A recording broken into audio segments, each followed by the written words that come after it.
You know, when I was a kid, movies had so many fun props that I wanted to play with. I'm talking about Ghostbusters PKE meters or Ray's goggles. Yeah. All the gadgets from Honey, I Shrunk the Kids, and the giant sets and environments they were in. Oh, speaking of sets, here's a great example from Willy Wonka and the Chocolate Factory's everlasting gobstopper scene. Exploding candy for your enemies. Great idea, isn't it? Not ready yet, though. Still too weak. Needs more gelic night. See how everything is real and interactive? There's wheels spinning and steam. It's like a living and breathing set that inspires the actors and immerses the audience. Compare that to the 2005 version. Kind of uninspiring, isn't it? Not really memorable or exciting. Everyone just has to stand together on the green screen with no props to improvise or play with. This is why I prefer the real stuff. Sure, they can create cool-looking environments with computers, but isn't it cooler knowing the candy room was an actual place like you could really visit and imagine yourself running around in there? This way, Grandpa. And I'm no professional actor, but I would think that getting into an awesome costume on a real set would be a lot of fun and essential when it comes to becoming a character and reacting to your environment. This, not so much. This is why you have poor Ian McKellen breaking down on the Hobbit set. There's a certain irreplaceable satisfaction in knowing something was really created for a movie, like the food in Hook, the shark in Jaws, or the puppets in Team America. He said explicitly, like, I'm so sick of shooting, green screen.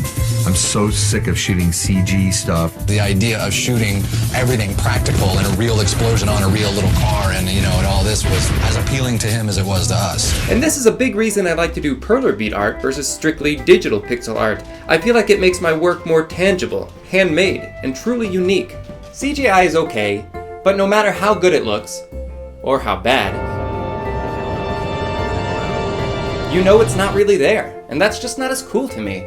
I want to watch a movie and think, I gotta get me one of those. And there's no better example of that than the Back to the Future series.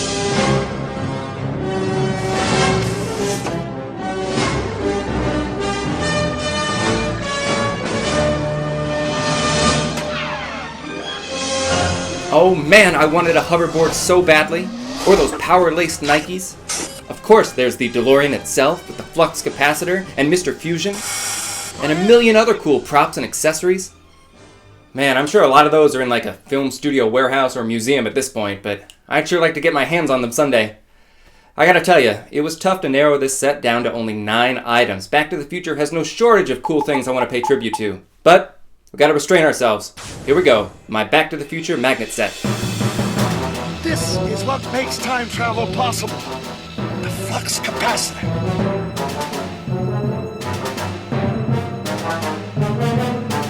Roads? Where we're going, we don't need roads.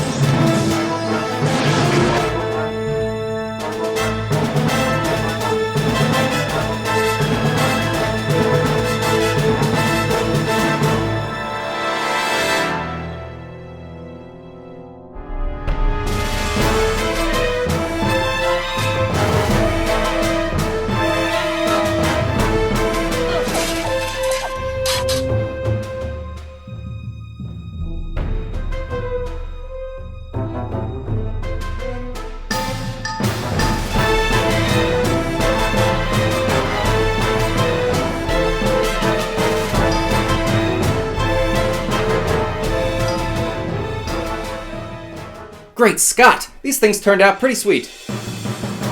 Click them right there to get all the patterns to make your own, and I'll see you in the future.